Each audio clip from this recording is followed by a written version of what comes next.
우리에게 주시는 하나님의 말씀은요, 시편 83편 1절에서 18절까지 있는 말씀입니다. 구약 성경 863쪽입니다. 구약 성경 863쪽 시편 83편 1절에서 18절까지 있는 말씀 제가 봉독합니다. 하나님이여 침묵하지 마소서. 하나님이여 잠잠하지 마시고 조용하지 마소서. 무릇 주의 원수들이 떠들며 주를 미워하는 자들이 머리를 들었나이다. 그들이 주의 백성을 치려하여 간계를 꾀하며 주께서 숨기신 자를 치려고 서로 의논하여 말하기를 가서 그들을 멸하여 다시 나라가 되지 못하게 하여 이스라엘의 이름으로 다시는 기억되지 못하게 하자 하나이다. 그들이 한 마음으로 의논하고 주를 대적하여 서로 동맹하니 곧 에돔의 장막과 이스마엘의 인과 모압과 하갈인이며 그발과 암몬과 아말렉이며 블레셋과 두로 사람이요 아수르도 그들과 연합하여 롯 자손의 도움이 되었나이다. 주는 미디안인에게 행하신 것 같이 기손 시내에서 시스라와 야빈에게 행하신 것 같이 그들에게도 행하소서. 그들은 엔돌에서 패망하여 땅의 걸음이 되었나이다. 그들의 귀인들이 오렙과 스옙 같게 하시며 그들의 모든 고관들은 세바와 살문나여 같게 하소서. 그들이 말하기를 우리가 하나님의 목장을 우리의 소유로 취하자 하였나이다. 나의 하나님이여 그들이 굴러가는 건불 같게 하시며 바람에 날리는 지푸라 같게 하소서. 삼림을 사르는 불과 산에 붙는 불길같이 주의 광풍으로 그들을 쫓으시며 주의 폭풍으로 그들을 두렵게 하소서. 여호와여 그들의 얼굴에 수치가 가득하게 하사 그들이 주의 이름을 찾게 하소서. 그들로 수치를 당하여 영원히 놀라게 하시며 낭패와 멸망을 당하게 하사 여호와라 이름하신 주만 온 세계의 지존자로 알게 하소서. 아멘. 이제 사무엘상을 마무리하고요. 한 며칠 동안 시편을 보다가 히브리서로 넘어가게 되는데 이게 6년 동안 일독과 말씀 묵상을 하고자 하는 그 과정에 이렇게 이어지는 것들입니다. 그러니까 가만히 보면 절기와 그리고 어떤 그 가장 중요한 메시지를 그때그때마다 전해주기 위해서 그렇게 배열이 되어 있어요. 그러니까 여러분 조금 더 자세히 보시기를 원한다면 매일 성경이라고 하는 큐티집이 있습니다. 그것을 한번 사서 보시면 그리고 먼저 묵상을 좀 하시고 말씀과 함께 나누면 더 유익하리라 생각이 됩니다. 자, 오늘 시편은요 탄식주 중에 하나인데 탄식을 한다라고 하는 것은 괴로움이 있기 때문이죠. 근데 그 괴로움을 누구한테 아뢰느냐 하는 것이 제일 중요합니다. 시작부터 하지 말아달라는 세 가지를 강구하고 있는데 가장 중요한 것은 지금 누구에게 강구하고 있죠? 1절을 한번 보시죠. 하나님이여 침묵하지 마소서. 하나님이여 잠잠하지 마시고 조용하지 마소서. 누구에게 말하고 있습니까? 내용은 두 번째예요. 누구에게 말하고 있느냐? 누구 앞에 가서 울고 있느냐? 이것인데 가장 복받은 사람 하나님입니다. 하나님 앞에 아뢰는 사람이 복받은 사람이에요. 왜냐하면 하나님 외에는 신이 없습니다. 눈이 있는 것 같지만 보지 못합니다. 귀가 있는 것 같지만 듣지 못합니다. 아무것도 할 수 있는 능력이 없는 그곳에 가서 아뢰본들 듣는 게 아닌데 그냥 그렇게 될 것이라고 믿는 것뿐이에요. 그런데 왜 죽은 사신에게 그런 우상에 가서 아뢰는 그 마음으로 살아계신 하나님께 가서 아뢰면 좋으련만 세상 밖에서는 오히려 우리가 그렇게 미련하대요. 있지도 않는 하나님께 그렇게 구한다면서. 근데 여러분이 믿고 있는 그 하나님이 정말 안 계시는 분이니까요. 우리가 믿고 있는 하나님은 살아계신 분이죠. 정말 믿고 있습니다. 그런데 안타까운 것은 우리가 그렇게 하나님이 없는 것처럼 사나 봅니다. 살아계신 하나님을 믿는다고 하면서도 마치 하나님은 내가 기도를 해도 안 들어주셔. 나만 꼭 미워하나 봐 이렇게 생각하는데 오늘도 한번 보시죠. 꼭 그와 같나 봐요. 하나님이 침묵하고 계시는 것 같아요. 하나님이 잠자고 있는 것 같아요. 하나님은 틀림없이 주무시지도 않고 졸지도 않으신 분이라고 생각하는데 그냥 주무시는가 조시는가 하는 그런 심정으로 지금 아뢰고 있습니다. 예수님께서 제자들을 데리고요 갈릴리 호수 건너편에 가는 길이었습니다. 갈릴리 호수를 지나서 가게 됐다는 것은 배를 지금 타고 간다는 거 아니겠습니까? 그런데 강한 바람이 불더니만 이인의 파도가 일어서 그 물이 배 안으로 가득 채워지게 되었어요. 난리가 났네요. 제자들이 아주 호들갑스럽게 여기저기 어떻게 해보지만 해낼 길이 없습니다. 근데 우리 주님은 어디 계시는가 했던 저 고물에 저 배 끝에서 주무시고 계시는 거 있죠. 그래서 어떻게 했겠습니까? 아니 주님 지금 이런 상황에서 이러면 되겠습니까? 아무렇지도 않으십니까? 이렇게 잠에서 깨우시는 거예요. 그러자 예수님께서 어떻게 했습니까? 바다를 향하여서 잠잠하라 라고 하시니 그대로 바다가 순종하는 게 아닙니까? 여러분 꼭 이런 상황 아닌가요? 아니 죽게 되었는데 왜 주님은 잠잠히 계십니까? 왜 가만히 계십니까? 이런 심정으로 하나님께 아뢰고 있습니다. 이들이 생각하기에는 하나님께서 말씀만 하신다면 지금 원수들의 이 모습 앞에서 틀림없이 이길 수 있을 것 같은데 하나님은 지금 침묵하고 계시다는 거예요. 시인은 이들이 겪고 있는 일에 대해서 하나님이 꼭 개입만 하신다면 개입하셔야 된다고 어떤 조치를 취해 주셔야만 한다고 절박한 심정으로 이렇게 아뢰고 있는 것입니다. 그러면서 이 원수들의 음모에 대해서 하나님께 고해 바치고 있어요. 3절과 4절입니다. 그들이 누구의 백성을요? 하나님의 백성을. 자신들이 하나님의 백성이라는 거예요. 하나님 생각해 보세요. 우리를 친다는 것은 하나님을 치는 것과 같습니다. 뭐 이렇게 지금 하나님을 설득하고 있어요. 간계를 꾀하면서 주께서 숨기신 자를 치려고 서로 의논하여 말하기를 가서 그들을 멸하여 다시 나라가 되지 못하게 하여 이스라엘의 이름으로 다시는 기억되지 못하게 하자라고 하면서 연합한 민족이 무려 10개예요. 이스라엘 주변에 있는 많은 민족들 중에서 10개의 민족이 연합전선을 펼쳤어요. 동맹을 했어요. 이게 무슨 뜻으로 이스라엘이라고 하는 조그마한 민족 하나를 치겠다고 10개의 민족들이 동맹을 했을까요? 그 가운데 자신들만이 하나님의 백성이며 저들은 하나님의 원수이니까 내버려 두시면 안 된다는 것입니다. 그러니 이들을 역사 속에서 사라지게 해달라는 것이죠. 그렇지 않으면 지금 우리가 사라지게 생겼으니 하나님의 백성이 사라지면 되겠습니까? 하는 심정으로 나래고 있습니다. 그러니까 자신들은 지켜주고 이들은 멸해달라는 것이죠. 그렇지 않으면 자신들의 모든 사람의 기억 속에서 사라질 겁니다. 그런데 하나님 아시죠? 우리가 사라지면 하나님도 사라지는 것입니다. 이렇게 떼를 쓰고 있습니다. 이 모습을 보니까 마치 어린아이가요. 친구가 싸우고 난 다음에 아빠한테 가서 일러 바치는 거예요. 아빠 제가 막 이래 그랬더니 아빠가 뭐라고 말할까요? 여러분이라면 어떻게 하겠습니까? 앞장서 어느 놈이 우리 아들을 못되게 하는 거야? 앞장서 라고 하면서 따라가지 않을까라는 생각을 해봅니다. 가장 중요한 건 이거예요. 너에게 나는 누구냐? 주님은 매번 그렇게 물어보십니다. 아무런 소망 없는 것처럼 네가 탄식하며 기도하고 있는데 영곤아 너에게 나는 누구냐? 저에게는 매번 그러세요. 영곤아 너에게 나는 도대체 누구냐? 너에게 도대체 내가 누구길래 너는 지금 여기서 이러고 있니? 왜 이렇게 낙심에 빠져 있니? 왜 아무것도 일어나지 않는 것처럼 그렇게 생각하고 있니? 너는 아직도 나를 못 믿니? 라고 물어보십니다. 친절하신 하나님. 이스라엘의 원수들은 서로 동맹하고 지금 누구를 대적하고 있습니까? 이스라엘을 대적하는 것이 아니라 하나님을 대적하고 있는 것입니다. 이들도 알고 있었어요. 이게 믿음입니다.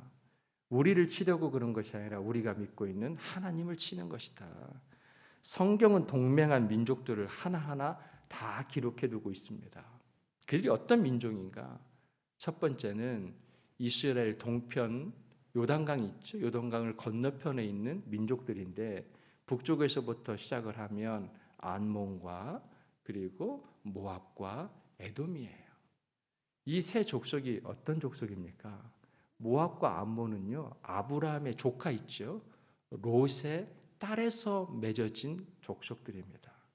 에돔은요, 야곱의 쌍둥이 형 에서의 후손들이에요. 그걸 보니까 친척 아니겠습니까? 그런데 이들이 어떻게 되었다는 거예요? 하나님을 떠난 족속이 되고 말았다고 하는 것이죠. 아말렉도 역시 마찬가지입니다. 야곱의 계열에서 나온 민족입니다.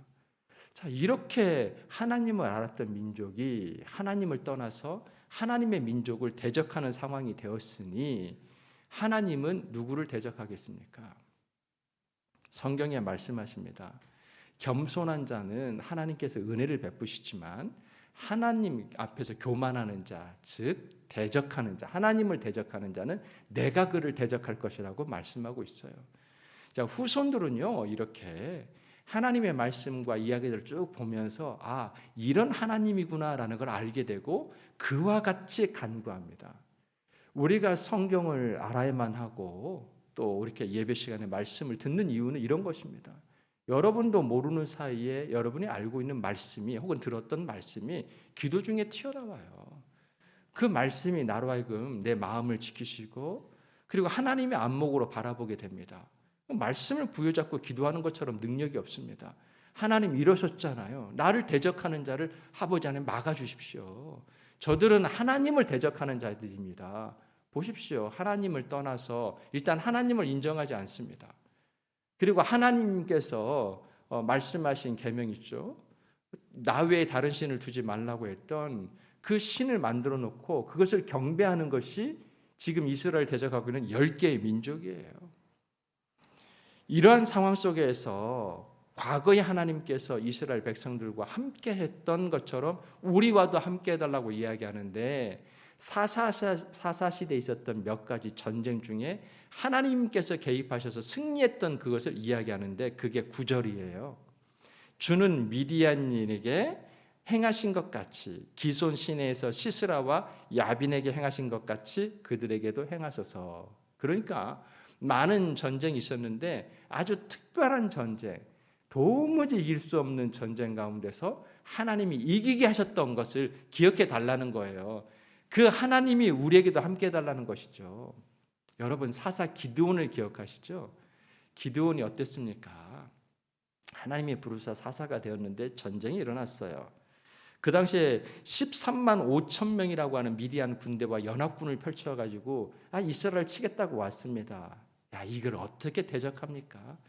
그래서 기드온이 약 3만여 명을 이끌고 나가는데 하나님께서 너무 많아라고 하시면서 순차적으로 줄이기 시작했다가 몇 명까지 줄어들게 되죠? 겨우 300명만 남겨요. 300용사 아닙니다. 어떤 사람을 보고 뽑았죠? 근육질인 사람, 칼을 잘 쓰는 사람, 용맹한 사람 뽑은 게 아니에요. 물을 어떻게 마시는가의 모습을 보고 300명을 뽑았어요. 그 사람들이 어떤 사람들이에요? 하나님은 이런 목적이 있었어요. 어느 누구도 후대에도 누구라도 이 전쟁의 승리가 사람으로부터 나오지 않고 하나님으로부터 나왔다는 것을 내가 보여주리라 해서 300명만 남겨놓은 거예요. 이러면 사람들이 하나님이 하셨다고 하겠지. 이 믿음 붙들고 기드온이 나가서 결국 승리하게 되죠. 기드온의 의심이 많은 사람이었어요. 아주 세심하게 준비해요. 그래서 하나님께 묻고 또 물었던 사람입니다. 이 사람을 통해서 역사하시는 하나님이죠. 우리는 잊지 말아야 되겠습니다. 우리가 용사가 아니라 용사가 되신 하나님이 우리를 용사처럼 인도하고 가시는 것이죠. 우리가 양과 같은 순하고 혹은 미련할 수도 있지만 우리의 양을 인도하는 것은 호랑입니다. 어느 누구도 대적할 수 있는 그 리더가 우리를 인도하고 있으니 그분이 바로 하나님이에요. 그런데 후대에 이 하나님을 믿는 사람이 일어나가지고 하나님께 간구하고 있는 거예요. 그리고 이렇게 노래하라는 것입니다. 그 하나님이 우리의 하나님이니 하나님을 맞이하자. 하나님 아버지 우리에게 말씀하여 주시옵소서. 하나님이 함께 하시면 우리는 이길 수 있나이다. 하나님께서 함께 하시면 우리는 승리할 수 있고 하나님은 드러날 것입니다 라는 거예요. 그렇게 기억했던 거죠. 여기서 하나님께서 가나안 정복의 리더로 모세를 이어서 여호수아를 세웠습니다.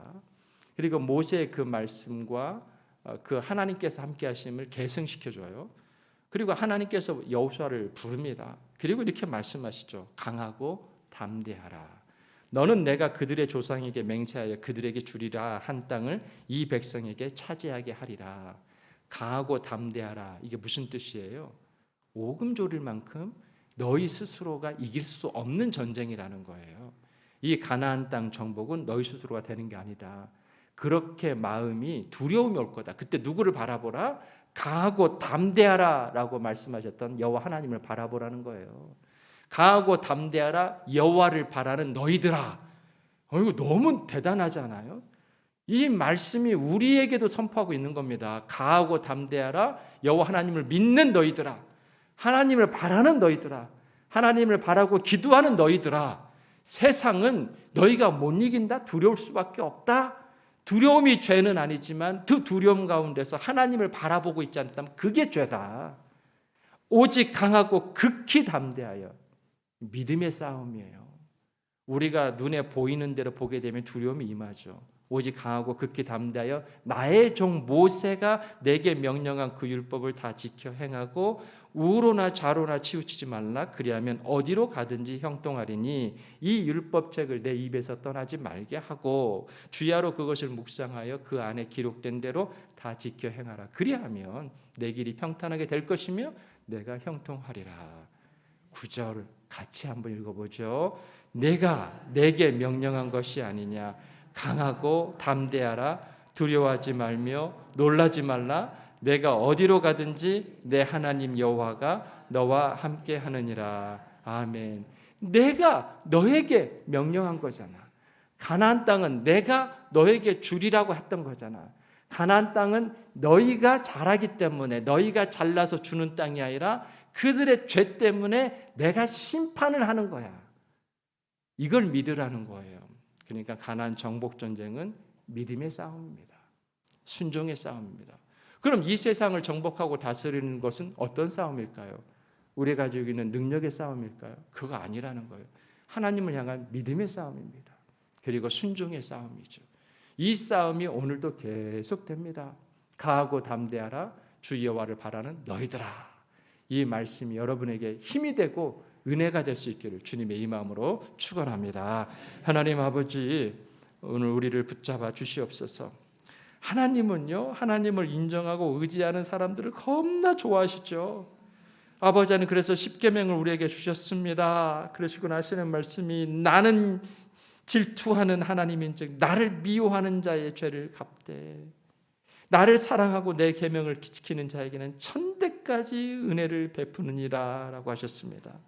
하나님을 붙드는 자, 하나님은 우리 때문에 질투를 하시는데 우리를 얼마나 사랑하시면 이렇게까지 표현하실까요? 아버지 하나님, 우리를 사랑하시는데 우리는 하나님을 사랑하지 못합니다. 우리를 불쌍히 여겨 주시옵소서. 그 사랑이 필요한 모든 것으로 흘러가기를 소망합니다. 우리에게, 우리가 속한 가정에게, 그리고 자녀들에게, 모든 무리들에게 흘러가게 하여 주셔서 하나님의 은혜가 하수처럼 흐르고 차고 넘치게 하여 주시옵소서. 오늘도 그 은혜 붙들고 기도하는 시간 될 수 있기를 소망합니다. 각자의 기도 제목들 위에 은혜로 덧입혀 주시옵고 그 은혜대로 풀리는 그 기쁜 소식을 우리에게 전하게 하여 주셔서 같이 기뻐하게 하여 주시옵소서. 병약하고 마음이 괴롭고 힘들어하는 아버지 하나님, 우리 교우들 그리고 그 자녀들을 기억하여 주시옵소서. 병상에서도 하나님 나라의 소망을 갖고 여호와께 부르짖을 때 그의 영혼을 붙잡아 주시고 상한 마음과 병약한 육신도 붙잡아 주시옵소서. 오늘도 기도할 때 성령님께서 말씀의 영으로 함께해 주시고 기도의 영으로 함께해 주시옵기를 바라옵고 예수님의 이름으로 기도합니다. 아멘.